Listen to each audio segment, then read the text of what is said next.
Welcome to MedNotes. Today we will learn to make practical file.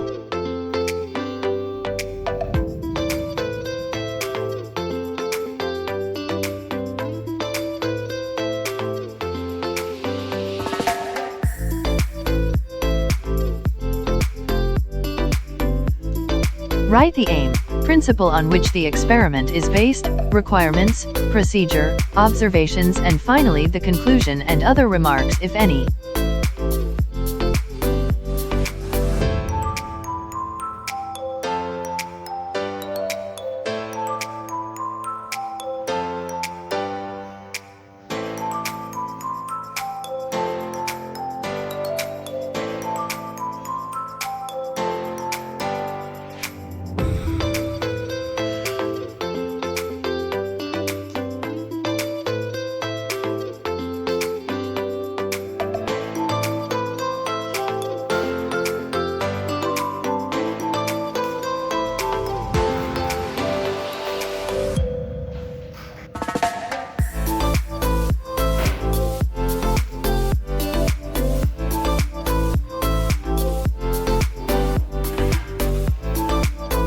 Thank you.